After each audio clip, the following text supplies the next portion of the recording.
ఈ వర్గీకరణకు సంబంధించి మీరు ఏం చెప్తారు? ఎట్లాంటి శాస్త్రీయబద్ధమైన వర్గీకరణ జరిగితే అందరికీ మేలు జరుగుతుంది అంటారు? శాస్త్రీయమైన జిల్లాను యూనిట్ చేసుకొని 2001 నుండి చెప్తున్నా, ఈ రోజు కూడా అదే చెప్తున్నా. జిల్లాను యూనిట్ చేసుకొని జోనల్ సిస్టంలో ఇవాళ ఫర్ ఎగ్జాంపుల్ నా దృష్టిలో అయితే 4 వద్దు, 2 ఏ బి. ఓకే, ఏది సుమారు 15% రిజర్వేషన్లు, 10% ఈ పేదలకు ఇవ్వండి.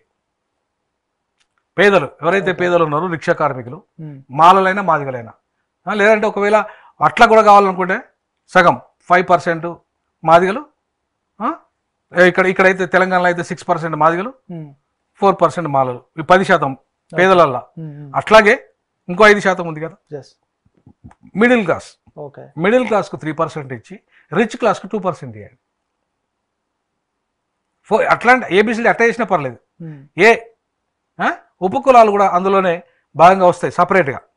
అంటే నేనేమంటున్నానంటే పేదలు ఎవరైతే ఉన్నారో లబ్ధి ఎక్కువ పొందాలి. ఐఏఎస్లు అయిన వాళ్ళు ఐఏఎస్లు కావడానికి లేదు, ఐపీఎస్లు అయిన వాళ్ళు ఐపీఎస్ కావడానికి లేదు.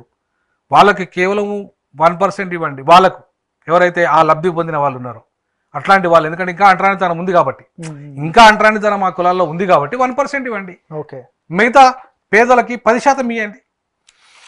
ఇట్లా గ్రూప్ 1 ఆఫీసర్లు అయినరు, కొంతమంది గెజిటెడ్ ఆఫీసర్లు అయినరు, వాళ్ళకు 2% ఇవ్వండి, 3%. ఇట్లా రిజర్వేషన్లు ఆ రకంగా పంచుకుంటే పేదలకు దరి చేరుతాయి. అంతేగాని ఇప్పుడు చెప్పే సిద్ధాంతం ప్రకారంగా 7%, 6% వల్ల ఇవాళ లబ్ధి పొందేది ఎవరండి? చదువుకున్న డబ్బున్నోళ్ళే లబ్ధి పొందుతారు. దాంట్లో పేదనికి ఏం లాభం వస్తుందండి? అది మాలా కావచ్చు, మాదే కావచ్చు, ఎవరైనా ఉపకులం కూడా కావచ్చు, డబ్బున్నోనికి వస్తుంది.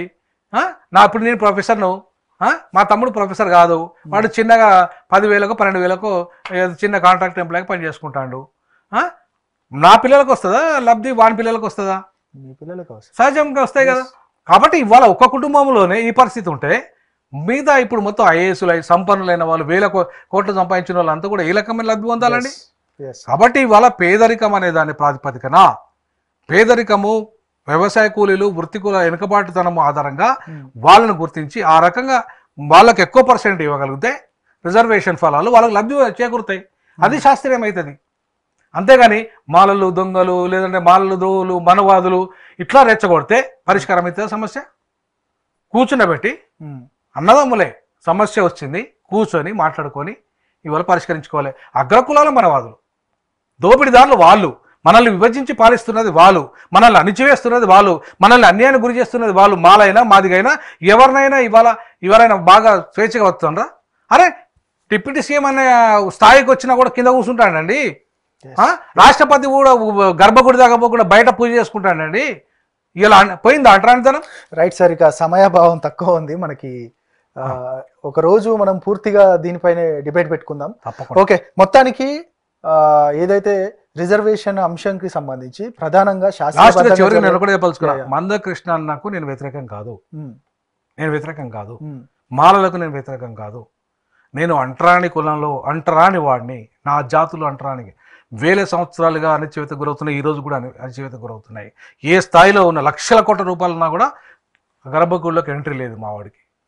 మాకు హోదా లేదు, అసలు మాకు హోదా లేదు, మాకు డిగ్నిటీ లేదు. కాబట్టి డిగ్నిటీ అనేది రానంత వరకు, కులం నిర్మూలన జరగనంత వరకు ఈ దేశంలో డిగ్నిటీ అనేది మాకు రాదు. అంటరానితనం పోనంత వరకు మమ్మల్ని క్రిమిలేయర్గానో దూరం చేయడము, మమ్మల్ని మనవాదులుగానో, మా సోదరులను ఇంకో ఏదో రకంగా చిత్రీకరించడం తప్పంటున్నాను. పంచుకుందాం, ఎవరైతే ఎక్కువ తింటున్నారో వాళ్ళకి తగ్గిద్దాం, పేదలకు పంచుదాం.